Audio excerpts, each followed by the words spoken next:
तो शुरू करें।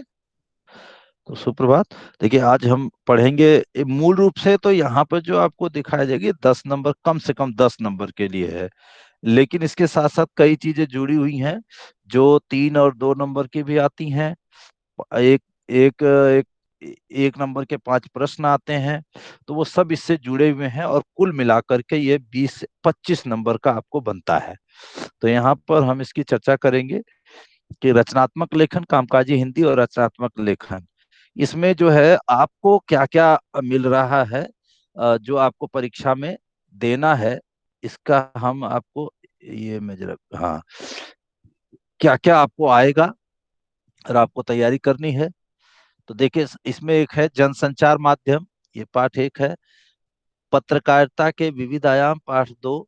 डायरी लिखने की कला, पाठ नौ। ये अव्यक्ति और माध्यम की जो पुस्तक है उसमें है ये। कथा पटकथा, पाठ 10। कार्यालयी लेखन और प्रक्रिया, पाठ 14। स्ववृत्त लेखन और रोजगार संबंधी आवेदन पत्र, पाठ 15। शब्दकोश संदर्भ ग्रंथों के उपयोग, विधि और परिचय, ये पाठ 16। तो ये आपके जो पाठ हैं इनमें से प्रश्न आने, पाठ एक, पाठ दो, पाठ 9, 10, 14, 15 और 16। तो ये 3 लगातार हैं और इधर 2 लगातार हैं, बीच में 9वां और 10वां है। तो इसको आपको ध्यान रखना है कि उक्त 7 पाठों में से एक एक अंक के 5 प्रश्न पूछे जाएंगे। ठीक है। लेकिन इतना है कि ये जैसे स्ववृत्त लेखन रोजगार संबंधी ये 5 नंबर का आता है।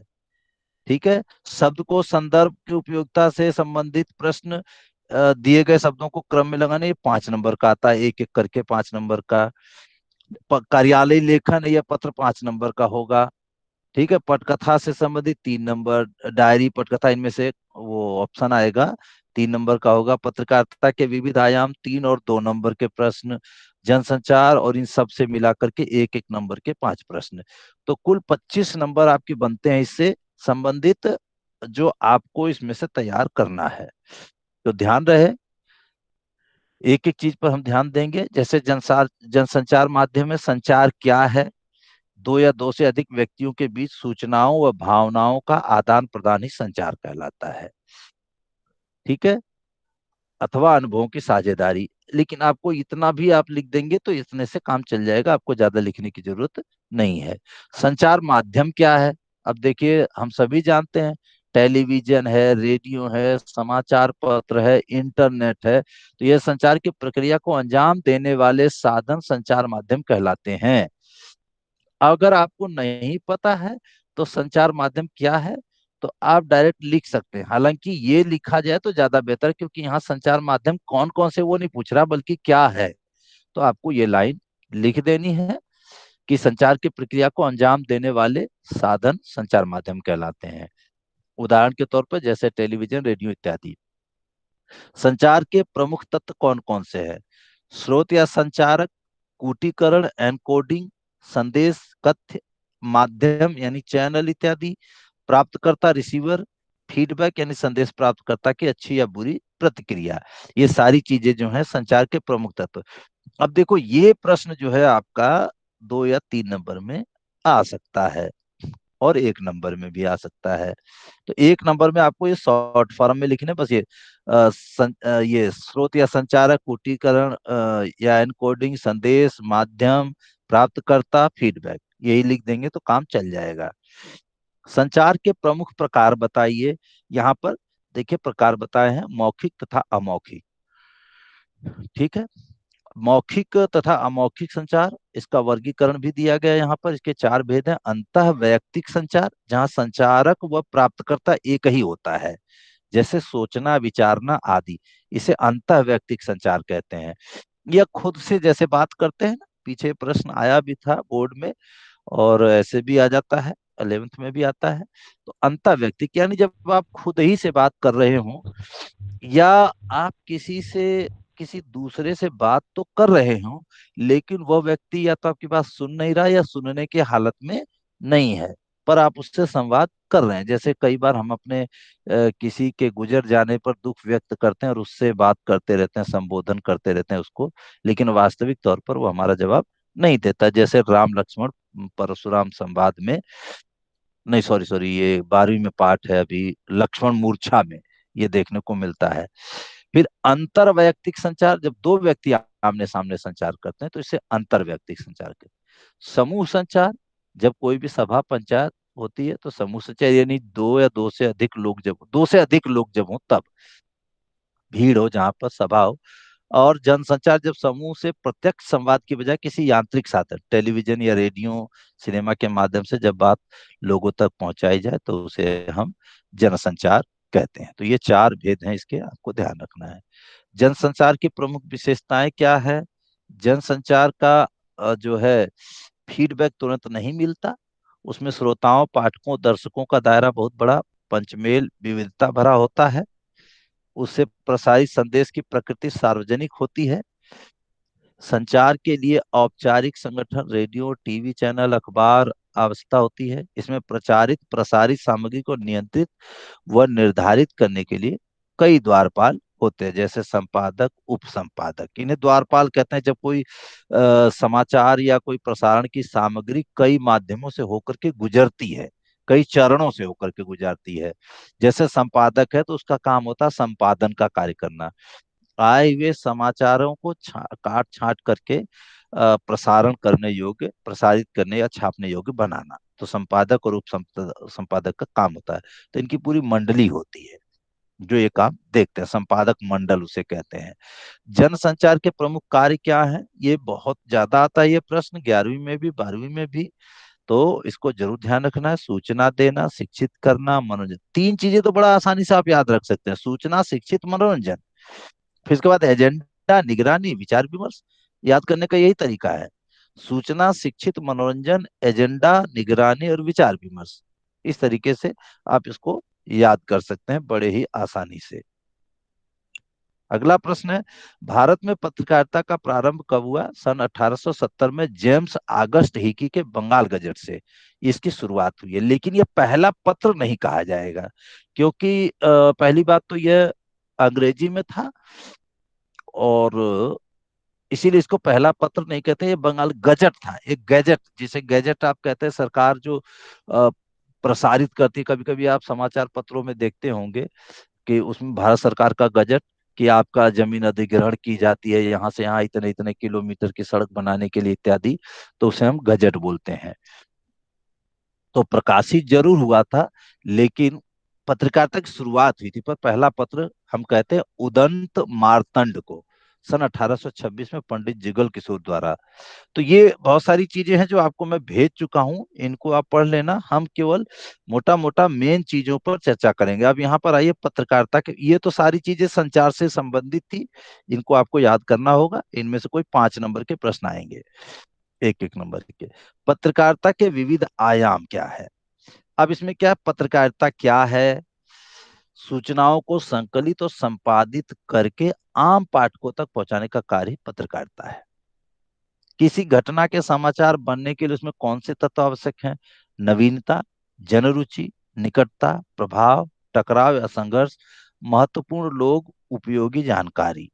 ये चीजें उसमें जरूर होनी चाहिए। समाचारों के संपादन में किन प्रमुख सिद्धांतों का पालन होता है? तथ्यपरकता, वस्तुपरकता, निष्पक्षता, संतुलन।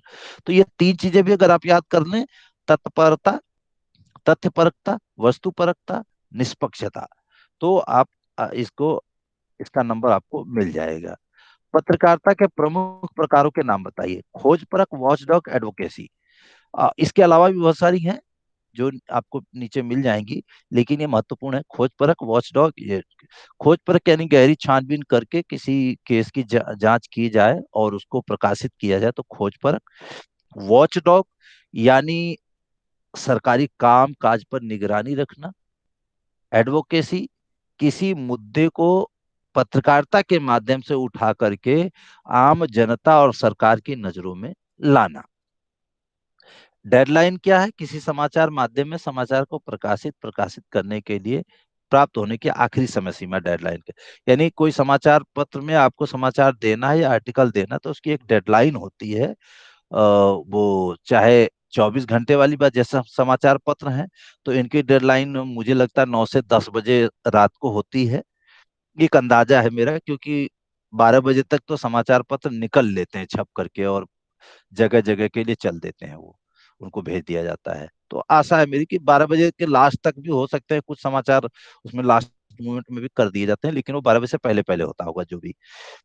और पत्रिकाओं के लिए वो आपको डेडलाइन देते हैं कि इसके लिए आपसे आमंत्रित की जाती है रचनाएं और ये तारीख दे दी जाती है। तो वही डेडलाइन है। पत्रकारिता के विविध आयाम कौन से हैं? समाचारों के अतिरिक्त समाचार पत्रों में अन्य विविध सामग्री भी प्रकाशित होती है। वे ही उसके विविध आयाम हैं। संपादकीय पृष्ठ है जिसमें संपादकीय अग्रलेख पाठकों के पत्र आदि, फोटो पत्रकारिता, कार्टून कोना रेखांकन, कार्टोग्राफ इत्यादि इत्यादि। पेज थ्री पत्रकारिता से क्या आशय है? देखिए, पेज थ्री और पीत पत्रकारिता दोनों को कई बार एक ही समझ लिया जाता है, तो थोड़ा सा अंतर है। पेज थ्री फिल्म भी आई थी जिसमें अमीरों और फैशन और अमीरों की पार्टियों में जाने वाले जो लोग होते हैं सेलिब्रिटीज, उनके निजी जीवन से संबंधित सामग्री को प्रकाशन करना। इसका चार्जर लाना जरा। तो उसको हम पेज थ्री कहते हैं। जबकि पीत पत्रकारिता में क्या है, पाठकों को लुभाने के लिए झूठी झूठी अफवाहें, व्यक्तिगत आरोप प्रत्यारोप, प्रेम संबंधों का भंडाफोड़, फिल्मी गपशप जैसी सामग्री जो होती है वो होती है पीत पत्रकारिता में। तो दोनों लगभग मिलते जुलते से हैं, लेकिन थोड़ा सा अंतर है। तो इसका आपको ख्याल रखना है। डायरी लिखने के की कला। डायरी सामान्य तौर पर हम जानते हैं कि रोज डायरी लिखी जानी चाहिए। अगर आप डायरी लिखते हैं तो आप रोज लिखें डायरी, तो अच्छा है। और उसके लिए आपको कुछ तरीका पता होना चाहिए, जैसे कि नितांत निजी स्तर पर घटित घटनाओं और तत्संबंधी बौद्धिक और भावनात्मक प्रतिक्रियाओं का लेखा जोखा, जिसे लेखक स्वयं अपने लिए शब्दबद्ध करता है, वो डायरी कहलाता है। तो डायरी में ये खास बात है। आपने यंग गर्ल चाइल्ड की डायरी आपने पढ़ी होगी, एन फ्रैंक की डायरी। अभी 12वीं में जब आप पहुंचोगे तो आप उसी का हिंदी रूपांतरण पढ़ोगे। एन फ्रैंक की डायरी यानी डायरी के पन्ने, उसका पाठ का नाम है डायरी के पन्ने। वो 12वीं में आपका चैप्टर है वितान में। तो ऐसी चीजें हैं जिसमें आप निजी बातें लिखते हैं, रोज की घटना। डायरी लेखन की क्या उपयोगिता है? किसी बात, घटना, विचार, अनुभव को हम डायरी में शब्दबद्ध करके सुनिश्चित करते हैं कि वो विस्मृत की शिकार न हो। क्योंकि जब आप दिमाग में बहुत सारी चीजें लंबे समय तक नहीं रह सकती, उसे आप भूल सकते हैं।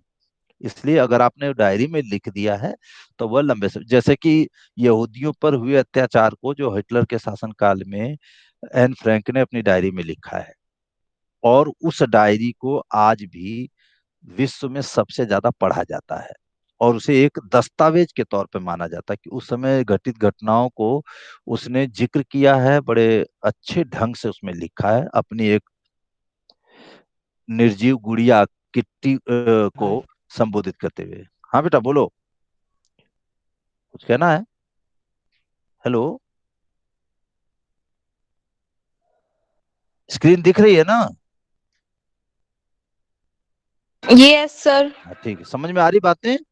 इसने डरा दिया। हाँ देखिए, ये यहाँ पर लिखा भी है, द्वितीय विश्व युद्ध के नाजी अत्याचारों के ऐतिहासिक दस्तावेज के रूप में किसकी डायरी प्रसिद्ध है? मैं इसी की बात अभी कर रहा था आपको।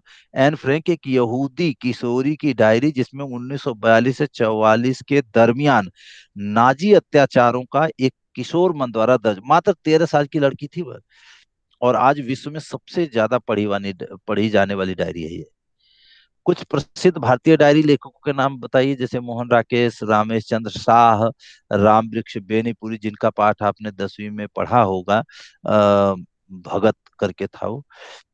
और राहुल सांस्कृत्यायनन, इनका भी आपने 9वीं में पढ़ा होगा।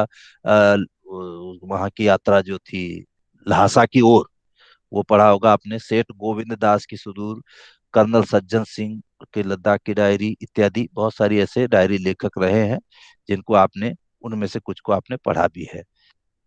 अब देखिए यहाँ पर अगला प्रश्न है, कथा पटकथा लेखन।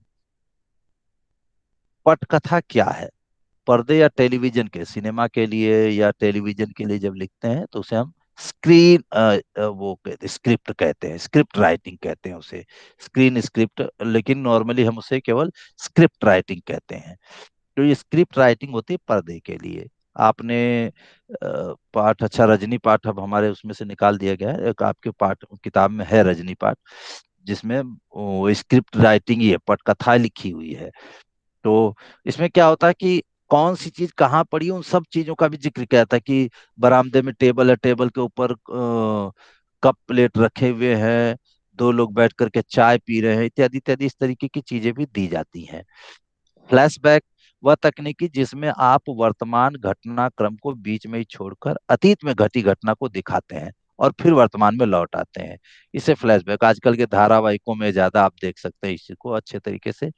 फ्लैश फॉरवर्ड यानी आगे बढ़ करके भविष्य में होने वाली घटना को हम हादसा होने से पहले ही दिखा देते हैं और फिर वर्तमान में लौट आते हैं।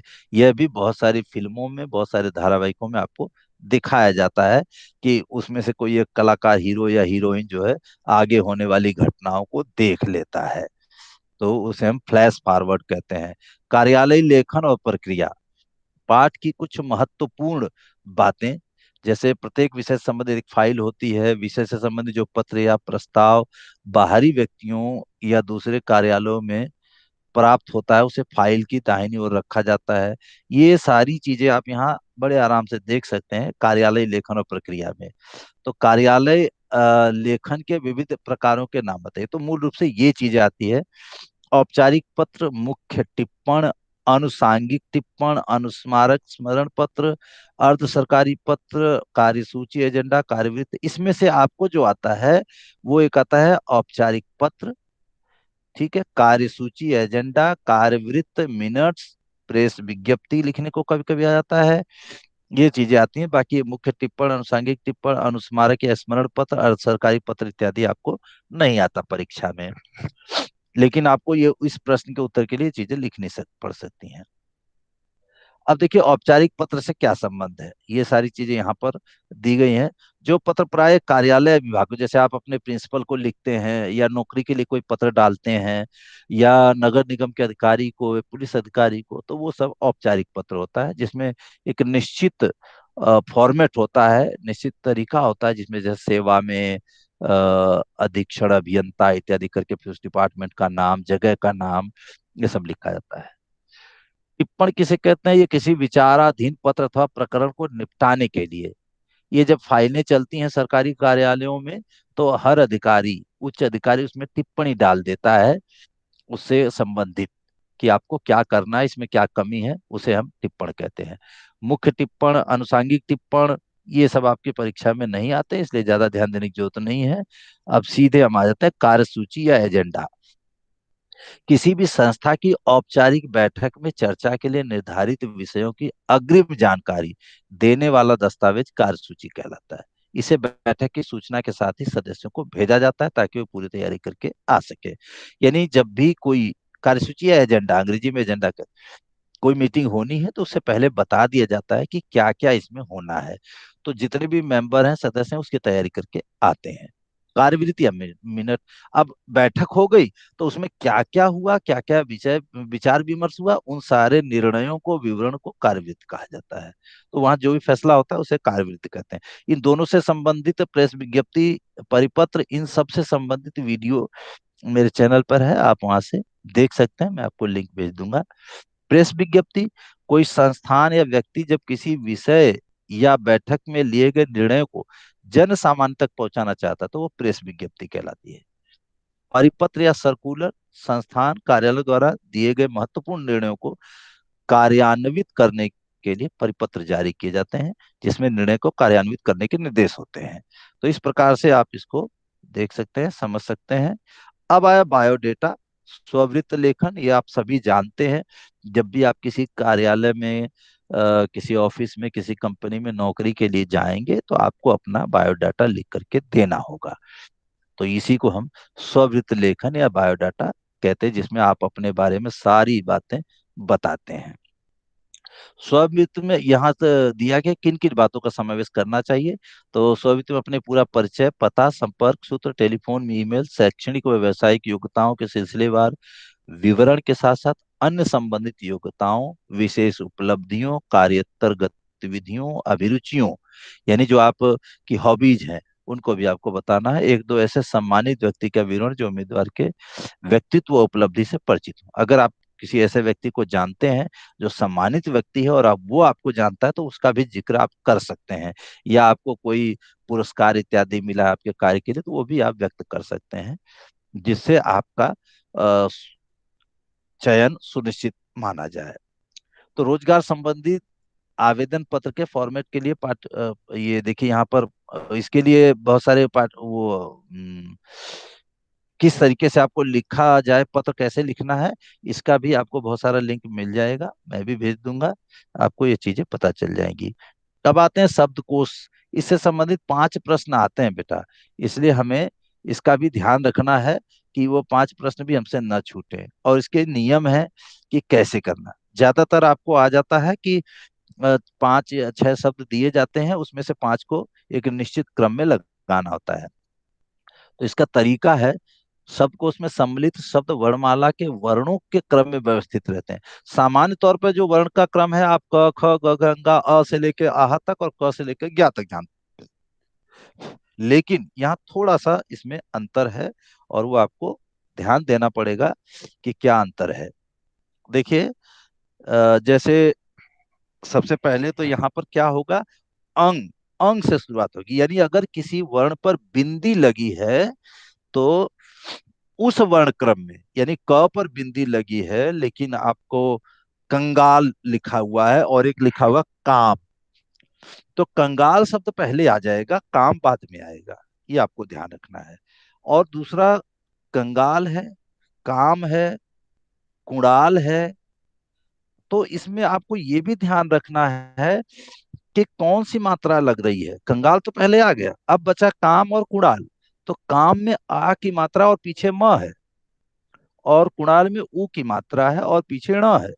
तो जाहिर सी बात है, कुणाल पहले नहीं आएगा बल्कि काम पहले आएगा, क्योंकि अ की मात्रा उसमें लगी हुई है। तो मात्रा के हिसाब से भी हमको देखना है, उसके बाद वर्ण के हिसाब से, तो इनका आपको ख्याल रखना है।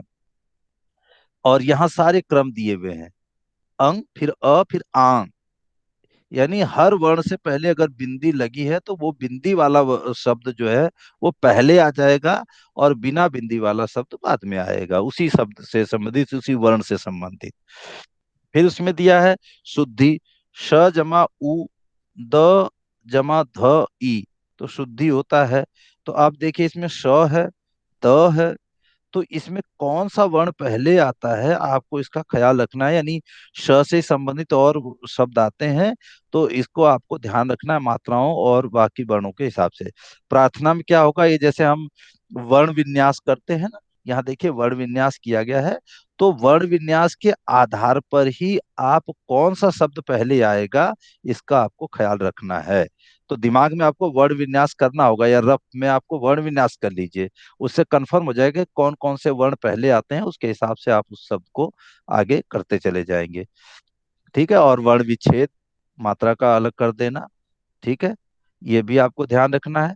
और निम्नलिखित संयुक्ताक्षर भी हैं जिनको भी ध्यान रखना है, जैसे क और श जमा अ बराबर क्ष है, तो इसमें क पहले है, इसलिए कक्षा या क्षत्रिय, अगर शब्द मान लीजिए क्षत्रिय, तो उसमें क पहले, तो क से संबंधित जो शब्द हैं उनसे उनके आगे पीछे इसको आना पड़ेगा। ये नहीं क्षत्रिय है बाद में आएगा ना, इसमें चूंकि क है तो क के हिसाब से आपको चलना पड़ेगा, ना कि क्षत्रिय के हिसाब से, क्योंकि इसमें 2 वर्ण है। इसी तरह त्र में त के हिसाब से चलना पड़ेगा, ज्ञ में ज के हिसाब से, द्य में द के हिसाब से, म के में द के हिसाब से, ह्य में ह के हिसाब से, क्र में क के हिसाब से, और कर में र के हिसाब से, क्योंकि र ऊपर है पहले पढ़ा जाता है, इसलिए यहाँ र के हिसाब से चलना पड़ेगा। अंग तथा अ को स्वरों में नहीं गिना जाता, अतः शब्दकोश में इनके लिए ओ औ के बाद अलग से खंड नहीं होता। अनुस्वार बिंदु तथा अनुनासिक चंद्र बिंदु वाले वर्ण शब्दकोश में सबसे पहले आएंगे, जैसे अंकुर तथा अकुलाहट में से अंकुर पहले आएगा, जो मैं आपको पहले ही बता चुका हूँ, जबकि अकुलाहट बाद में आएगा। इसी प्रकार ई तथा इंग से प्रारंभ होने वाले शब्द पहले आएंगे, अ, जैसे इंक व इकहरा, तो इंक पहले आ जाएगा, इकहरा बाद में आएगा। तो कोई भी शब्द जिसके पहले वर्ण में बिंदी लगी है, वो बिंदी वाला शब्द उस वर्ण से, उस वर्ण के क्रम में पहले आ जाएगा। तो आपको ध्यान रखना है, इस प्रकार से अगर आप देखें तो ये हमारा 20 से 25 अंकों का जो पाठ्यक्रम है वह पूरा हो जाता है। और इसको आप ध्यान पूर्वक आपको फिर से समझ लेना, कर लेना, ताकि कभी भी